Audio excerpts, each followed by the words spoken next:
जय श्री श्याम गुरु जी। जय श्री श्याम।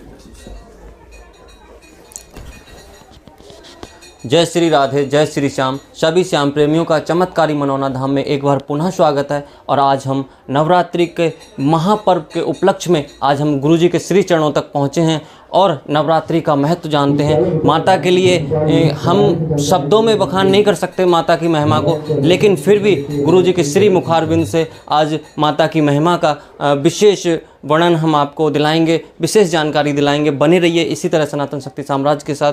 जय श्री श्याम गुरु जी।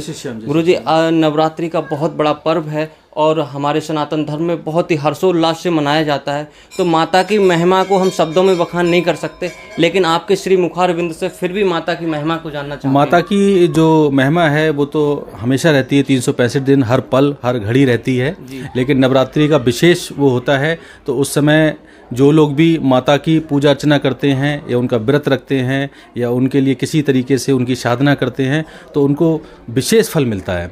और इसी वजह से आप देख रहे हो कि बहुत सारी बड़ी तादाद में यहाँ पर भक्त आ रहे हैं। माता की पूजा अर्चना के हिसाब से भी जो लोग व्रत रख रहे हैं वो भी मनौना धाम पर आ रहे हैं। जी बिल्कुल। गुरु जी, हमारे सनातन धर्म में नवरात्रि के पर्व को बहुत ही हर्षोल्लास से मनाया जाता है। तो इसका चलन कहाँ से शुरू हुआ?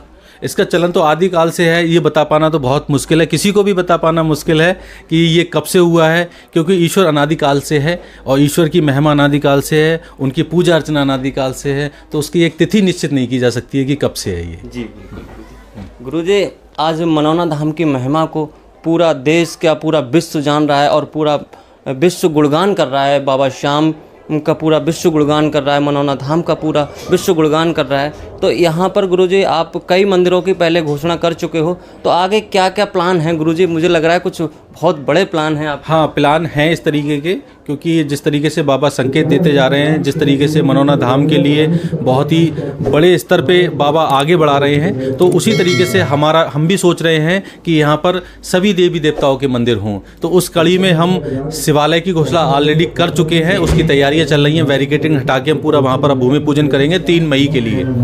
3 मई के लिए, क्योंकि अभी कोई तिथि नहीं निकली, मुहूर्त की कोई तिथि नहीं थी किसी भी मंदिर की, मतलब एक तरीके से भूमि पूजन की कोई तिथि नहीं थी। तो इस वजह से वैसे हम इसमें करने वाले थे नवरात्रि में। तो विशेष हमने वहाँ के जो नैमिषारण्य वहाँ के ब्राह्मण जी से पूछा, पंडित जी से पूछा वहाँ के, तो वहाँ उन्होंने तिथि के लिए मना कर दिया, बोले अभी कोई तिथि नहीं मुहूर्त की। 3 मई और 29 मई तिथि निकली है, तो उसमें हम 3 मई का हमने सोचा है। 3 मई में हम यहाँ पर सेवा, हाँ, तो उसमें घोषणा का मतलब भूमि पूजन होगा उसमें।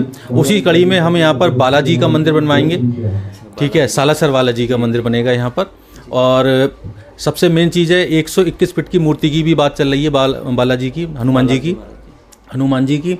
और सबसे जो मेन आपने देखा होगा, जो हम बार बार कहते हैं कि माता का मंदिर जरूर बनवाएंगे। मोरबी माता का मंदिर, जो बाबा की माँ है, उनका मंदिर अवश्य बनेगा। और उसके लिए भी हम ज़मीन यहाँ पर देख रहे हैं किस तरीके से कहाँ पे बनवाया जाए। और दुर्गा माँ की भी यहाँ पर एक प्रतिमा रखी जाएगी, उनका भी मंदिर बनेगा। बहुत सारे दिमाग में हैं इस तरीके के कि मंदिर बनना है, और जैसे जैसे बाबा हमें संकेत देते जाएंगे वैसे वैसे हम आगे बढ़ते चले जाएंगे। हाँ, आप सही पूछा आपने, क्वेश्चन कर रहे हो आप कि श्याम कुंड, महिलाओं का श्याम कुंड अलग और पुरुषों का श्याम कुंड अलग, उसकी भी बड़ी तादाद में यहाँ पर सामने हम ज़मीन देख रहे हैं कि कौन से खेत में बनवाया जाए जहाँ थोड़ा सही रहे। तो उसकी भी जल्दी ही हम लोग शुरुआत करा देंगे। श्याम कुंड पुरुषों का और महिलाओं का अलग अलग? हाँ, दोनों का अलग अलग होगा, अलग अलग श्याम कुंड होगा। ये भी बहुत अच्छा विचार है गुरुजी। गुरुजी, आज बाबा श्याम की कृपा से मतलब कुछ ऐसा हो रहा है कि आप हाथ रख देते हो, लोग ठीक हो जाते हैं, आप देख देते हो, लोग ठीक हो जाते हैं, मुस्कुरा देते हो, ठीक हो जाते हैं। ये क्या महिमा है? ये सब बाबा की महिमा है और बाबा ही ऐसा कर रहे हैं। बाबा कितना प्यार करते हैं हमारे लिए। ये जो भक्त ठीक होकर आते हैं तब हमें एहसास होता है। और जब वो कहते हैं कि महाराज जी आपने हाथ रख दिया हम ठीक हो गए, आपने टच कर दिया हम, बड़ी तादाद में हमने देखा है कि भक्त हमसे कहते हैं टच करो आप। अच्छा, ये देखा भी हमने, सोचा भी है कि हम जैसे किसी को टच नहीं करते हैं, ठीक, और जिसको टच करते हैं वो जल्दी ठीक हो रहा है। तो हम कोशिश करते हैं कि ज़्यादा से ज़्यादा लोगों को टच करते हैं। आपने देखा भी होगा जब भीड़ में जाते हैं तो हमें रोकते हैं लोग, सेवादार रोकते हैं, फिर भी हम कोशिश करते हैं किसी तरीके से किसी पे हमारा हाथ रख जाए। हम खुद कोशिश करते हैं, क्योंकि अगर किसी का भला हो रहा है, हमारे हाथ रखने से अगर भला हो रहा है, बाबा ने ऐसा कर रखा है कुछ, तो हम कोशिश करते हैं ज़्यादा से ज़्यादा। इसी वजह से आपने देखा होगा कि बहुत सारे लोग संत होते हैं जो दूर से आशीर्वाद देते हैं। और हमने इस प्रक्रिया में मिलके आशीर्वाद देने की बात रखी है। हमेशा सर पे हाथ रखते हैं, किसी के गले लगा लेते हैं, कभी किसी को, कभी हाथ रख देते हैं किसी के, ठीक है, आंखों पे हाथ लगा देते हैं किसी का, मतलब आई साइड अगर किसी का मुँह वीक होती है तो कई लोग ऐसे हैं जिनका चश्मा छूट गया है, तो हमें लगता है कि अगर हमारे हाथ लगाने से किसी का चश्मा छूट रहा है तो हमें हाथ लगाने में क्या बुराई है। बाबा ने ऐसा कर रहा है कि ना, हाथों में इस तरीके का कर रखा है। कई लोगों से ऐसे प्रैक्टिकल करा हमने, जैसे उनको हमने आशीर्वाद दिया, जल भी पढ़ के दिया, हाथ नहीं लगाया हमने। अब उनको बार बार परेशानी हो रही थी, बार बार हमारे पास लौट के आ रहे थे कि महाराज जी ठीक नहीं हो रहे हैं, ठीक नहीं हो रहे हैं। अब कुछ ऐसा है हमारा कि हम कोशिश करते हैं कि हाथ सबके लगाएं, लेकिन किसी के नहीं लगा पाते हैं। ज़्यादा संख्या में आप देख रहे हो कि संख्या में लोग आ पा रहे हैं। तो जब वो बार बार लेके आए हमारे पास में कि महाराज जी आपने हाथ नहीं लगाया था, ये ठीक नहीं हो रहा है, पेट की इनकी गांठ ठीक नहीं हो रही है, तो हम चलो लगा के दे, हमने हाथ लगा दिया। दूसरे दिन को आए, बोले ठीक हो गई। तो ये हमारे लिए भी थोड़ा सा चिन्ह लगता है कि हाथ लगाने से अगर ठीक हो रहा है तो हम भी हाथ लगा देते हैं, चलो ठीक है आपका ठीक हो जाए। कोशिश यही रहती है, लेकिन बड़ी तादाद में भक्त होने के कारण हम कभी कभी नहीं भी लगा पाते हैं, तो उसके लिए हम भाई भक्तों से क्षमा याचना चाहेंगे, क्योंकि हम नहीं लगा पाते हैं, बहुत बड़ी संख्या में लोग आते हैं और कोशिश हमारी यही रहती है कि हम सबको टच कर दें। अच्छा गुरुजी, हमने देखा है जैसे आप कोई अगर थोड़ा मैला सा भक्त है, कोई पेशेंट मान लो, अगर कोई मैला सा पेशेंट है तो डॉक्टर भी उससे दूर हटते हैं, लेकिन मैंने देखा आप उनको गले लगा ले, तो क्या आपको थोड़ा सा घृणा महसूस नहीं होती? नहीं, हमें बिल्कुल भी घृणा महसूस नहीं होती है। सब ईश्वर के बनाए हुए हैं। और आपको ध्यान होगा सुदामा भी बहुत मैले कुचैले आए थे जी बिल्कुल और भगवान ने उनको कैसे लगाया था। तो कभी भी किसी से घृणा मत करो, ईर्ष्या मत करो, और ना ही किसी से आप वो मतलब दूर भागोगे ना आप, तो क्या पता ईश्वर आपको भी वैसा ही बना दे, फिर लोग आपसे दूर बनेंगे। जैसे सपोज करो आप किसी को देख के थोड़ा सोच रहे हो, तो आपको भी तो देख के कोई सोच रहा होगा। जी बिल्कुल। भाई आपसे भी तो कोई उच्च होगा। जी बिल्कुल। तो जब आपसे कोई उच्च अगर आपकी घृणा से देखा, आपको कैसा महसूस होगा? तो आप किसी भी प्रकार का कोई व्यक्ति आए, हमारे लिए भक्त है, और भक्त भगवान होता है। किस रूप में भगवान है कोई पता है? कुछ नहीं। क्या पता बहुत फटे कपड़ों में भगवान आ रहे हों और हम उनसे घृणा करें, तो भगवान कहेंगे यार ये तो घृणा कर रहे हैं, फायदा क्या है इनको, ये असीम कृपा दे, तो उनको हम सबसे पहले गले लगाते हैं। कल भी हमारा ऐसा हुआ था, ज़्यादातर लोगों को अंदर नहीं मिल पाते हैं, और कोई बहुत ज़्यादा कोई आ जाता है, पत्रकार हो गए या यूट्यूबर हो गए या कोई और कोई वीआईपी नेता वगैरह हो गया, उद्योगपति कोई हो गया, तो वो रिक्वेस्ट करके अंदर आ जाते हैं रूम में। तो बहुत सारे ऐसे भक्त आते हैं जिनका हमेशा मन रहता है कि महाराज जी आपके रूम में हम मिलना चाहेंगे, रूम में मिलना चाहते हैं। नहीं, इतनी बड़ी संख्या में सबको रूम में लेना असंभव है। तो रात हमारा अचानक मूड हो गया, हमने कि जितने भी लोग बचे हैं ये, इनको सब में रूम में मिलेंगे, अब उसमें चाहे कोई भी हो। हाँ, हमने दोनों गेट खोल दिए अपने रूम के और सबको लाइन से हमने रूम में लिया। कल 1-1.5 घंटे शाम को हमने हर व्यक्ति को रूम में लिया, कहीं ना कहीं, और हमें बड़ा संतुष्टि मिली। उनके चेहरे पे भी अलग चमक थी कि महाराज जी आज हमें रूम में बुला रहे हैं, तो उनके चेहरे की चमक ही तो हमें चाहिए। हम बार बार हर वीडियो में अपने कहते हैं हमें मुस्कान ही तो चाहिए, हमें और क्या चाहिए? पैसा हमें नहीं चाहिए, किसी और कुछ हमें नहीं चाहिए, हमें सिर्फ सामने वाले के चेहरे पर मुस्कान चाहिए। वो हम जैसे जिस स्तर से दे सकते हैं वो देने की कोशिश करते हैं। गुरुजी, अभी हमने पीछे जाकिर भैया का इंटरव्यू लिया था, उनमें बड़ी खास बातें बताई, क्या पहले से ही ये सब कुछ होता था? देखो, ये कह पाना तो बहुत मुश्किल है, ये तो आपको बाकी लोग ही बता रहे हैं। आप लगातार हमने देख रहे हैं कि सबके इंटरव्यू ले रहे हो, आप परिवार के लोगों के इंटरव्यू ले रहे हो, और जो हमारे साथ रहे उनके भी इंटरव्यू ले रहे हो। ये रियलिटी है कि ये सब चीज़ें बहुत पहले से शुरू हो चुकी थी। जैसे किसी को कुछ बोल दिया तो उसके साथ वो घटना घट गई, तो हम पहले सोचते थे कि पहले इन सब चीज़ों में नहीं थे, तो हम सोचते थे हो सकता है हमारा तुक्का लग गया हो, हमने कह दिया जब तुम ठीक हो जाओ, ठीक हो गया, तुक्का लग गया हो। लेकिन जब ये चीज़ें बहुत बड़ी तादाद पर होना शुरू हो गई, किसी की कोई गंभीर, जैसे एक दो को बच्चे नहीं हो रहे थे, 6 साल 7 साल हो गए, और हमने कहा दिया जाओ बच्चे हो जाएंगे तुम्हारे, जाओ, और उनके बच्चे हो गए, तो हमें लगा कि नहीं, कहीं ना कहीं तो कुछ है भाई, जो इलाज भी करा चुके, सब कुछ करा चुके, और बच्चे नहीं हुए, हमने बोल दिया तो बच्चे हो गए, तो हमने कोई ना कोई ईश्वरीय कृपा हम पर है। और उसको हम समझ नहीं पा रहे थे पहले। हम एक तरीके से देखा जाए ना, खिलवाड़ में मामला था ये। जैसे ना कोई आदमी सोचता है कि अजी तुक्का लग जाता होगा, हम बोल देते होंगे तुक्का लग जाता हो, हम नहीं समझते थे इन चीज़ों को। जब चमत्कार बड़े स्तर पे होना शुरू हुए, तब हम थोड़ा सीरियस हुए। हमने कहीं ना कोई ऐसी ईश्वरीय कृपा है हमारे ऊपर कि हम जो बोलते हैं वो हो जाता है। तो हमने कहीं ना कहीं इसको बड़े तादाद में अगर हम लेंगे तो बहुत सारे लोगों को फ़ायदा हो जाएगा, बहुत सारे लोगों को लाभ मिल जाएगा इस चीज़ का। क्योंकि ये सब चीज़ें ऊपर से चलती हैं, किस जन्म का हमारा क्या होगा, क्यों, किस वजह से ऐसा हुआ। इसीलिए आपने नोट करा होगा कि हमने पैसे को मना कर दिया हमेशा, कि जीवन में हम कभी पैसा नहीं लेंगे, इस तरीके से कभी पैसा नहीं कमाएंगे, क्योंकि हमें पैसे की आवश्यकता बची नहीं है। आप कई वीडियो में हमने बोला है कि शादी हमारी हुई नहीं है, बीवी बच्चे हमारे हैं नहीं, पैसे की हमारे लिए आवश्यकता ही नहीं है। आपने देखो कितनी बड़ी तादाद में लोग हमें कपड़े लेके आते हैं, भक्त हमारे।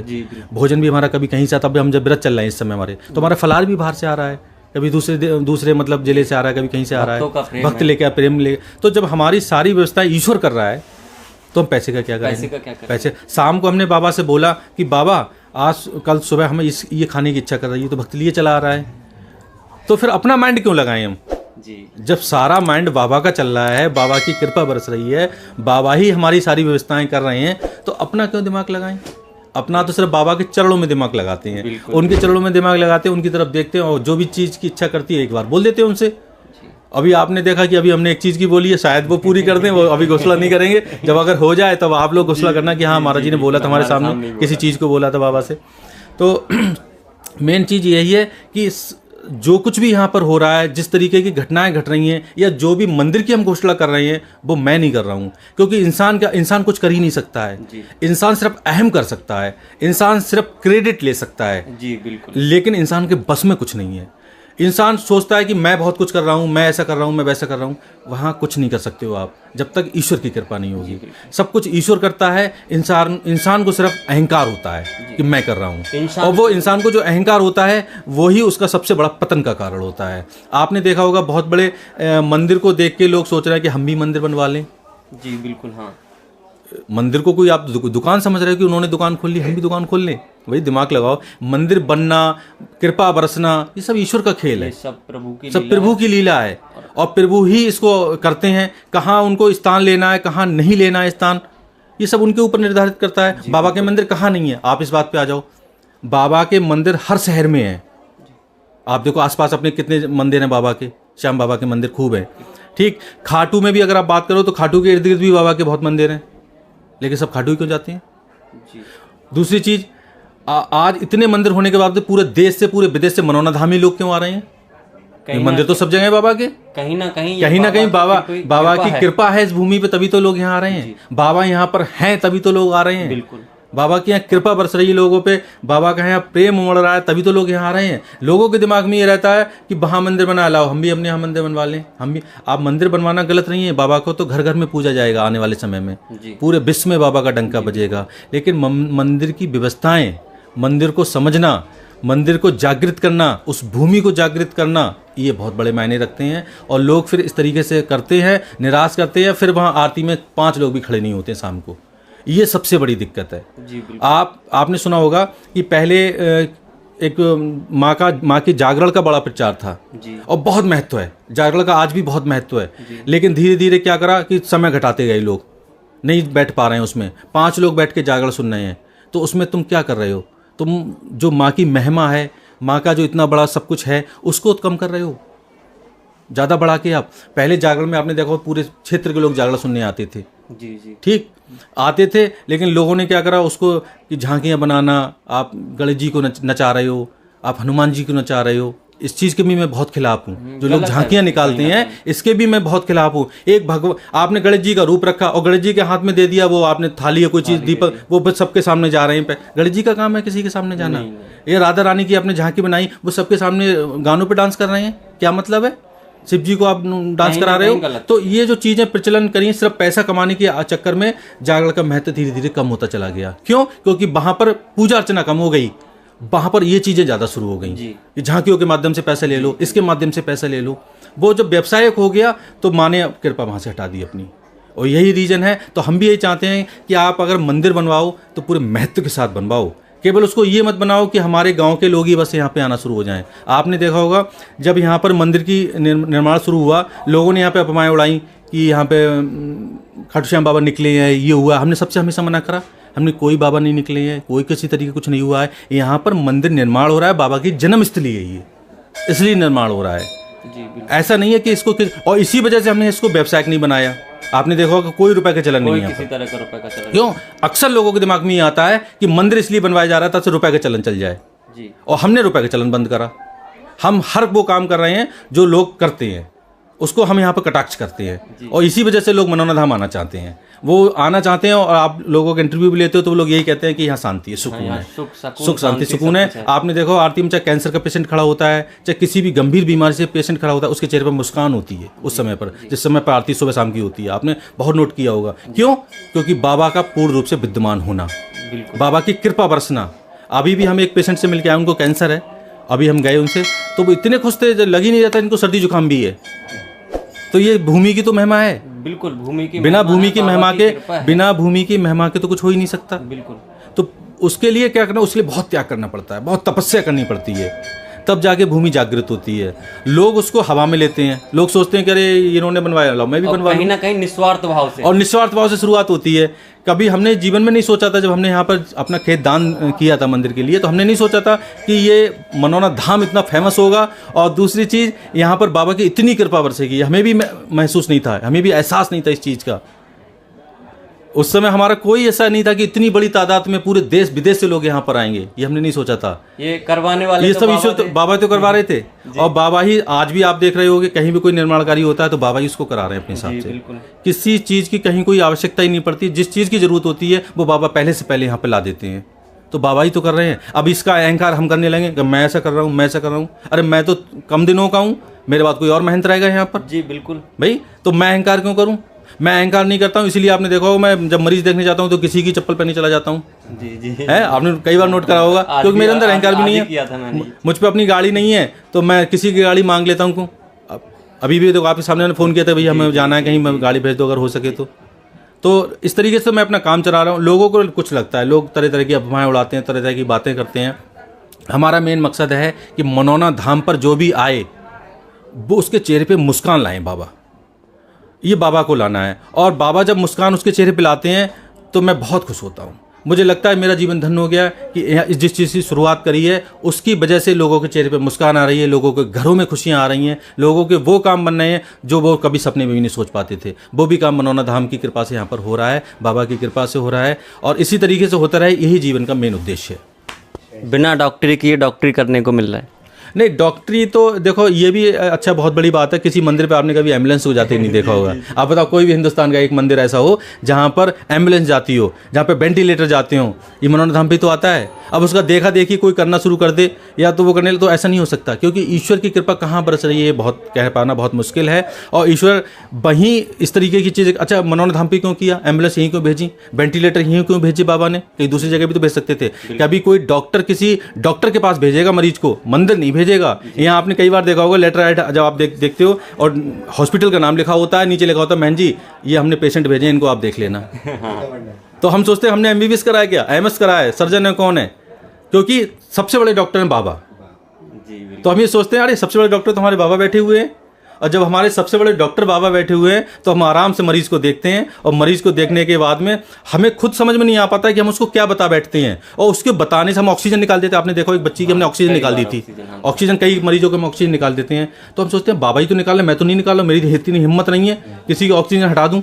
बिल्कुल है, क्योंकि वही व्यक्ति हमारे ऊपर भी सवार हो सकता है कि आपने ऑक्सीजन कैसे हटा दी, हमारा पेशेंट खत्म हो गया। जी है, लेकिन बाबा तो हटा रहे होते हैं, मैं थोड़ी हटा रहा होता हूँ, मेरे माध्यम से हटा रहे होते हैं बाबा। बस इतना होता है। लोगों को लगता है कि महंजी हटा रहे हैं, लेकिन हटा तो बाबा रहे हैं। जी बिल्कुल। तो जब बाबा हटा रहे हो व्यक्ति सही हो जाता है, कहता है बिना ऑक्सीजन के मैं अब सही हूँ, बिल्कुल ठीक हूँ, चल रहा हूँ। तो ये जो चीज़ें हो रही हैं इसे बाबा कर रहे हैं। लोगों को भ्रम होता है, अच्छा लोग अगर धाम के बारे में कुछ कहते हैं तो मेरे बारे में नहीं कहते हैं, वो बाबा के बारे में कहते हैं। तो उनको जवाब कौन, मैं थोड़ी दूंगा, उनको जवाब बाबा देंगे, और बाबा दे भी रहे हैं लोगों के लिए, खूब जवाब दे रहे हैं, बढ़िया करके जवाब दे रहे हैं लोगों के लिए। अच्छा, सबसे मेन चीज़ है आप धाम पे नहीं आए हो, आप धाम के बारे में कुछ भी सोच सकते हो। एक बार धाम पे आने के बाद कभी जीवन में गलत नहीं सोच सकते, क्योंकि यहाँ पर वो हो रहा है जो ऑल ओवर वर्ल्ड में नहीं हो रहा है। हम भी यही कहते हैं कि आप कम से कम एक बार आके तो देखो, एक बार कृपा तो देखो, एक बार कृपा तो समझो कि किस तरीके से बाबा यहाँ पर क्या कर रहे हैं। यहाँ पर ये लोग बाहर रह के कभी धाम पे आए नहीं है, लेकिन धाम के बारे में बातें करते हैं बैठ के कि धाम पे ऐसा है, धाम पे वैसा है, धाम पे ये हो रहा है, धाम पे वो हो रहा है। अरे आप एक बार आके देखो ना धाम पर, यहाँ के लोगों से मिलो, जो लोग यहाँ ठीक हो रहे हैं, जो लोग 9-9 10-10 दिन यहाँ रुक के जाते हैं, जो पेशेंट आते हैं, कोई पटना से आ रहा है, कोई झारखंड से आ रहा है, कोई अलग अलग स्टेटों से आ रहे हैं, कोई ठीक है कोई नेपाल से आ रहा है, तो उनसे पूछो ना उनके साथ क्या हो रहा है। रोते रोते आते हैं और हंसते कैसे हंसते हंसते जाते हैं, और जब हमसे मिल के जाते हैं तो उनकी आंखों में आंसू होते हैं कि बहन जी बड़ा जरूरी काम है, नहीं तो हमारा जाने का मन नहीं कर रहा है।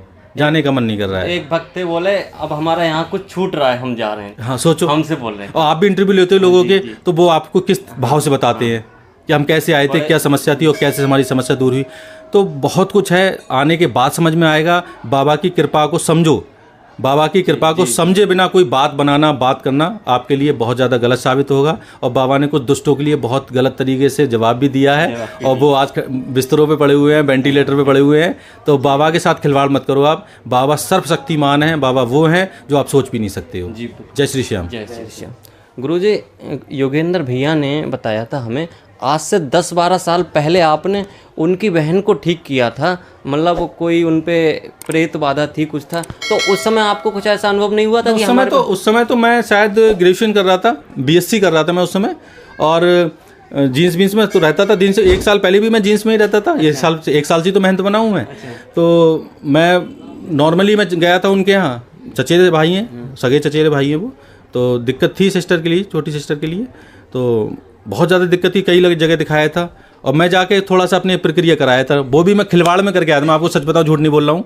उस समय मुझे कुछ चीज़ों की नॉलेज नहीं थी, लेकिन कुछ ऐसी कृपा, ईश्वर की कृपा, बाबा की कृपा बहुत पहले से मुझ पर थी। जैसे मैं आपको कई घटनाएं ऐसी बताऊँगा। मैं दिल्ली मेट्रो लाइन में लगा हुआ था, मुझे ट्रेन का समय हो रहा था, और मुझे ऐसा लग रहा था कि मुझे ट्रेन छूट जाएगी मेरी। ठीक है, आप सोचो, सीआरपी का जवान बीच लाइन में से मुझे इशारा क्यों करेगा? उसने मुझे बीच लाइन में से इशारा करा, मुझे उंगली करके, इधर आओ। अच्छा। हाँ, मैं गया तो उसने, जो हाँ स्टाफ के टोकन मिलते हैं, बोले आप जाओ वहाँ से टोकन ले लो। अब मैं खुद को देखूं, और मैं देखूं इतने लोग, अच्छे लोग लगे हैं इसमें, सूट वूट में लगे हैं, मैं तो नॉर्मल कपड़ों में हूँ, और इसने मुझे ही क्यों बुलाया? तो कहीं ना कहीं ईश्वरीय कृपा ही तो थी कि उसने मुझे बुलाया। कभी भी किसी भी भरी हुई ट्रेन में मैं चढ़ गया, मतलब उसमें पैर रखने को जगह नहीं है, फिर भी कोई व्यक्ति मुझे सीट क्यों छोड़ेगा? अरे आप बैठ जाओ। तो उसे कुछ नजर आ रहा होगा तभी तो छोड़ेगा। कुछ ना कुछ चेहरे पे कुछ ना कुछ ऐसा भाव, कुछ ना कुछ ऐसी चीज़ें मैंने अपने पूरे जीवन काल में ही देखा है। जैसे मैंने कभी ज़्यादा, जब स्टडी की मैंने, तो मैं ज़्यादा, और लोग कोचिंग करते थे और लोग बहुत पढ़ते थे, मैं कभी पढ़ता ही नहीं था। मैं गैस पेपर ले लिए, ऐसे से पढ़ा। और बड़ा अजीब बात है, मैं आपको बताऊँगा कि गैस पेपर में भी ये होता था कि पहले पेन कौन तोड़ेगा, पहले पेन तुम नहीं तोड़ोगे। पेपर का समय हो रहा है उधर, ठीक है, उधर जो फ्रेंड थे बड़े मतलब ऐसे थे, उद्दंड टाइप के दोस्त थे हमारे सारे, मैं भी बहुत उद्दंड था। तो गैस का पेपर पेन ही नहीं तोड़ोगे, जाओ। आप सोचो, कोई व्यक्ति कोचिंग कर रहा है, केमिस्ट्री पढ़ रहा है, जूलॉजी बॉटनी पढ़ रहा है, सारी चीज़ें पढ़ रहा है, हम कोचिंग नहीं करते थे, और हमने दिनेश का पढ़ा, अच्छे नंबर आते थे, तो कौन ला रहा है? कहीं ना कोई तो ईश्वरी कृपा थी, कोई ना कोई ईश्वरी कृपा थी। तो कई ऐसी चीज़ें हमारे जीवन में हैं कि जो सीधी ईश्वर कृपा के बिना असंभव थी, वो चीज़ें जो हमारे जीवन में घटित होती थी। बहुत सी ऐसी चीज़ें थीं, मैं आपको कभी विस्तार से पूरी वीडियो में बताऊंगा कि मेरे जीवन को पूरा बाबा ही चला रहे थे। अगर बाबा नहीं चलाते तो मेरी शादी की भी इच्छा होती, बिल्कुल, शादी की उम्र पे मेरी शादी की इच्छा होती। मैंने अपने भाई की क्यों कर दी, छोटे वाले की, अपनी नहीं की? तो कहीं ना कहीं बाबा की तो इच्छा थी ये कि इसके लिए परोपकार करना है, इसको इस करना। पहले तो हमने कभी जीवन में नहीं सोचा था कि हम ये सब कुछ करेंगे, कभी ऐसा होगा। आज भी जब हम जाते हैं, भक्तों के बीच में जाते हैं, तो हमें अगर कोई पैर भी हमारे छूता है तो हमें ये लगता है कि बाबा करवा रहे हैं, हम में कुछ नहीं है। जी बिल्कुल, ये जो भी कुछ कर रहे हैं ये बाबा करवा रहे हैं, बाबा की कृपा है हम पे, इसलिए ऐसा हो रहा है। हमें कभी घमंड अहंकार नहीं होता है कि अरे हमारे साथ ऐसा हो रहा है, हमारे लिए इतना लोग वो कर रहे हैं, हम ये हम वो हैं। हम कुछ नहीं करते हैं, हम कहते हैं अगर जो कुछ भी अगर हमें सम्मान मिल रहा है ये बाबा की वजह से, बाबा की कृपा से। और आंखों में आंसू भर के हम लाते हैं और हम यही कहते हैं, बाबा आपने हमें क्या से क्या बना दिया, बनाया तो सब आपने है। आपने जब हमें चुना है तो जीवन में, मतलब अगर कभी कोई ऐसी बात आ जाए, खुद को मिटा लूंगा, लेकिन आपने जो मुझे चुना है उस पर कभी आंच नहीं आने दूंगा। इसीलिए थोड़ा सा मैं, आपने देखा, उग्र रहता हूँ मैं यहाँ पर। जी बिल्कुल, बहुत उग्र रहता हूँ। कोई अगर वीआईपी दर्शन गलत तरीके से करता है तो उसको निकाल देता हूँ, चाहे कितना भी प्यारा व्यक्ति हो मेरा वो, ठीक। इसलिए रहता हूँ कि बाबा से ऊपर मैं किसी को नहीं मानता हूँ, बिल्कुल। ना किसी रिलेशन को मानता हूँ, ना किसी मित्र को मानता हूँ, ना अपने परिवार के किसी सदस्य को मानता हूँ। उनके उसमें जैसे बाबा यहाँ जो हमने नियम बनाए हैं, तो हम ये चाहते हैं कि कोई भी गरीब व्यक्ति बाहर खड़ा है, वो उसे ये महसूस ना हो कि मैं गरीब। मनोना धाम पे आने के बाद में उसे ये लगे कि मुझसे अमीर यहाँ कोई नहीं, महन जी सबसे ज्यादा तो मुझे प्यार कर रहे हैं। बिल्कुल है, एक फॉर्च्यूनर से आया वो व्यक्ति लाइन में खड़ा हुआ है, और एक ट्री से जो व्यक्ति आया उसे गले लगा लिया है महन जी ने, तो उसे कितनी खुशी मिलती होगी। आप देखते हो कुछ हमारे मुंह पे कुछ कह जाते हैं, हम उन्हें मुस्कुरा के उन्हें आगे बढ़ा देते हैं, ठीक है।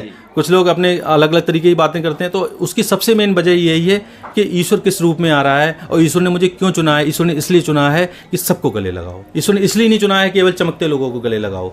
ईश्वर ने हमें इसलिए चुना है कि बहुत गंदा सा व्यक्ति कोई आ रहा है उसको गले लगाओ, उसको फील कराओ कि मनौना धाम पे वास्तव में ईश्वर हैं, मनौना धाम पे वास्तव में बाबा हैं। ये नहीं है कि बाबा केवल बहुत बहुत जो लाखपति लोग हैं उनको तो अंदर बुला लिया और जो बेचारे बहुत गरीब टाइप के लोग आए हैं। और चाहे हकीकत बताओ तो जो गरीब टाइप के लोग होते हैं और जो गरीब लोग होते हैं उनमें ही आस्था ज़्यादा होती है। अमीरों में मैंने आस्था बहुत कम देखी है। अमीर तो मेरे पैर छूने से भी मुंह करते हैं, बहुत से आपने देखोगे ऐसे आते हैं और ऐसे हम उनके सर पे हाथ रखते हैं, ऐसे मुंह करके निकल जाते हैं।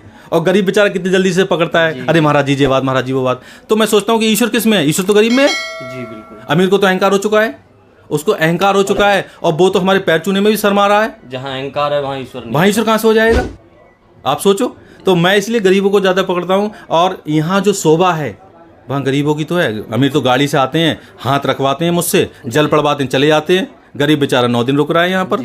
और जब वो रुक रहा है तभी तो यहाँ शोभा है। वो दंडवत लगा रहा है। अमीर कहेगा मेरा कपड़ा गंदा हो जाए, मैं दंडवत क्यों लगाऊं इसमें, कींच में, मुझे मिट्टी में, मेरे पास सब कुछ है। लेकिन उनको तब भगवान याद आते हैं जब उनको असाध्य रोग हो जाते हैं। और असाध्य रोग आके व्हील चेयर पे आते हैं, उन्हें अपना करोड़ों रुपए बेकार लगता है। तब कहते हैं बहन जी बचा लो हमें। तब हम बाबा की तरफ देखते हैं, बाबा अब इनको देखो तुम क्या करना है तुम्हारे लिए, हाँ, बताओ इन्हें आशीर्वाद देना है, क्या करना है। तो मैं भी बड़ा उस तरीके से करता हूँ। हालांकि मेरा काम यह है, एक संत का काम ये होता है कि सभी को समान समझना जी। लेकिन कभी कभी मेरा मन भी करता है कि गरीब को ज़्यादा प्यार करो। क्यों करो? क्योंकि उनमें वास्तव में आस्था है, वास्तव में उनमें ईश्वर है, वास्तव में उनमें वो भावनाएं हैं, वो भाव हैं मंदिर के प्रति, धाम के प्रति, मेहनत के प्रति, जो अमीरों में बहुत कम पाए जाते हैं। सारे अमीर एक से नहीं होते हैं। खैर कुछ अमीर हमारी वीडियो देख के कुछ परेशान हो रहे होंगे, ऐसा नहीं है। कुछ अमीर भी बहुत अच्छे होते हैं। वो ये सोचते, वो जो जीरो से बने होते हैं, जो बिल्कुल ज़मीन से स्तर से उठे होते हैं, वो लोग वास्तव में वैसे ही रहते हैं। उनको लगा होता है कि हम अपने जीवन में कैसे थे, आज हमें ईश्वर ने कहाँ पहुँचाया है। तो उनके अंदर भी भाव बहुत अच्छे रहते हैं। जो कितने भी पैसे वाले बन जाएँ, हमने ऐसे भी लोग देखे हैं यहाँ पर जो बहुत पैसे वाले होते हैं और बहुत सरल तरीक़ा से आते हैं। एक जज साहब आए थे अभी एक शहर के, तो वो पूरे प्रोटोकॉल के साथ आए थे, पुलिस की गाड़ी आई थी उनके साथ। तो वो हमसे बोले कि महाराज जी हम आखिरी बार आ गए ऐसे, अब हम चुपचाप आएंगे। और पूरी बैरिकेटिंग में उनकी वाइफ भी बोली कि हम चुपचाप आएंगे, हम किसी को बता के नहीं आया करेंगे। ये पुलिस की गाड़ी हमारे साथ आती है, पूरा प्रोटोकॉल आता है, सारे लोग हमें देखने लगते हैं, हमें थोड़ा अनकम्फर्टेबल लगता है। भगवान के धर्म में किस चीज़ का प्रोटोकॉल है, हम भी लाइन में लग के आया करेंगे। उनकी बात सुन के हमें बड़ा अच्छा लगा, बड़ा लगाव हुआ उनसे हमें। हम देखो इनके अंदर वास्तव में सच्चाई है। ये जज के पद पे होने के बावजूद भी ये कह रहे हैं कि हम बैरिकेटिंग में लग के आया करेंगे और नॉर्मल दर्शन करा करेंगे। क्योंकि जो व्यक्ति सबसे बड़ा वीआईपी बाबा को मानेगा, वो खुद को कभी वीआईपी नहीं मानेगा। और मैं भी ये कहता हूँ कि तुम्हें अगर पूरा लाभ मनौना धाम से लेना है तो यहाँ के सारे नियम फॉलो करो। लोग नियम फॉलो नहीं करते हैं, डायरेक्ट आते हैं, डायरेक्ट कहते हैं डायरेक्ट मैन जी से मिलवा दो। अब उसमें ये देखो हजारों लाखों की संख्या में यहाँ लोग आ रहे हैं। वो लोग तो ये बात नहीं कह रहे हैं, कोई व्यक्ति बेचारा अपना काम छोड़ के 9 घंटे लाइन में लगा हुआ है, ठीक। आप आए डायरेक्ट, और आपने अपना पूरा रुतबा भी दिखा दिया। यहाँ पर आके सेवादारों को उल्टा सीधा बोल देते हैं, आपने देखा होगा। बहुत सारे लोग बैरिकेड में गालियाँ देना शुरू कर देते हैं, अरे तुम मिलवा क्यों नहीं रहे हो, ये बात वो बात। तो मैं ये सोचता हूँ इनके अंदर भाव कहाँ है? ये तो अपना स्वार्थ सिद्ध करने आए केवल। और स्वार्थ सिद्ध करने के लिए तो ईश्वर कैसे मिल पाएगा तुम्हारे लिए? ईश्वर तो तुम्हें तब मिलेगा जब तुम सरल बनोगे, बिल्कुल है, तुम्हारा स्वभाव सरल रहेगा, तुम्हारे अंदर भाव पूरे रहेंगे, तभी तो ईश्वर तुम्हें मिलेगा। अब तुम आए हो पूरे अपने पूरे रुतबे के साथ में कि मैं इतना करोड़पति हूँ, तो बाबा थोड़ी मिलेंगे तुम्हारे लिए। हम तुम्हें आशीर्वाद भी देंगे, उसका भी फायदा नहीं मिलेगा तुम्हें पूरा। क्योंकि हम भी सोचेंगे तुम चलो आए हो, इनको टालो, बहुत बड़े बिजनेसमैन अभी ने बहुत टाइम नहीं है इनके पास में, ये नेता हैं, तो वो चीज़ नहीं होती है। बहुत से नेताओं की फैमिलियाँ मैंने देखा है, बड़े सांसद हैं, उनकी फैमिली इतने सरल तरीके से यहाँ पर आई, 1-1 घंटे उन्होंने वेट करा और जो प्रक्रियाएं होती उन प्रक्रियाओं से गुजर के वो लोग गए, बाकायदा जल पड़वाया, धागा पड़वाया, और मौजूदा सांसद के परिवार से लोग आए, ठीक है। तो इतनी अच्छी उनके स्वभाव था उनका कि उन्होंने कभी भी ये महसूस नहीं कराया कि मंदिर पे आने के बाद में कि हम ये इस फैमिली से हैं। और बहुत से मैंने देखा है कि प्रधान के घर वाले आते हैं, वो भी समझते हैं कि हम राष्ट्रपति के घर वाले आ गए, तो वो आगे मंदिर में पूरी अपनी प्रोटोकॉल जारी करवाते हैं। तो मैं उनसे यही कहता हूँ कि बाबा से मिलने आ रहे हो आप, यहाँ सारे अपना घमंड, अहंकार, अपना सब कुछ छोड़ के आओ। देखो यहाँ पर कैसी कृपा होती है, कैसे कृपा बरसती है आप पर। उन लोगों के साथ कितने आपने देखा होगा कितने चमत्कार हो रहे हैं। जो लोग भाव के साथ आते हैं उनको तत्काल यहाँ पे लाभ मिलता है। इसीलिए तो इसको चमत्कार की धाम कहते हैं। लैब चमत्कार यहाँ पे ऐसे ही तो होते हैं, उनका भाव है, बाबा उन पर तुरंत कृपा कर देते हैं, एकदम कृपा कर देते हैं। और हमारा माइंड भी वहीं जाता है। जैसे आपने देखो भीड़ में से हम किसी को उठाते हैं एकदम, उसको हाथ थपथपाया और चला दिया, तो वो कर तो बाबा रहे हैं, मैंने थोड़ी चुना उसके लिए, उसको बाबा ने चुना। बाबा ने मुझसे बोला कि आप इसका हाथ पकड़ उठाओ, इसको चला दो। बहुत से लोग कहते हैं महाराज जी ये तो 2 बार आ गया, 3 बार आ गया, तो दिन गिन रहे हो आप उंगली पे। जो व्यक्ति मंदिर पे आने के दिन गिनेगा उसको लाभ कैसे मिलेगा? बिल्कुल, ये तो सौभाग्य है जो आपको दरबार में आने का मौका आप मिल तो रहा है। कहो कि मैं तो हर बार तो दरबार में आऊँ। देखो 99% जो भक्त होते हैं वो एक बात कहते हैं, वो ये कहते हैं कि बाबा आप मेरा ऐसा काम कर दो तो मैं आऊँगा। 99% कहते जी, हैं। बिल्कुल। बहुत कम 0.5% भी लोग ये कहते हैं बाबा आप मुझे किसी भी हाल में रखो फिर भी मैं आऊँगा। तो चमत्कार उन लोगों के साथ में ये होते हैं जो ये कहते हैं मैं फिर भी आऊँगा। आप मुझे, अब जैसे सोचो अगर आज मुझे कोई कष्ट हो जाए, मैं इंसान हूँ, मैं मेहनत हूँ, मैं भी एक दिन मरूंगा, अमर तो नहीं हूँ। अब मैं बाबा को दोष दूंगा? जिस दिन मैं आखिरी सांस अपनी गिनना होऊंगा उस दिन भी मुस्कुरा रहा हूँ बाबा को, तो बाबा कि विधि का विधान सबको जाना है। राम आए उनको भी जाना पड़ा, लक्ष्मण और आपके तुम्हारा कृष्ण भगवान आए उनको भी जाना पड़ा, सबको जाना पड़ा। मृत्यु लोक में आओगे तो सबको जाना पड़ेगा।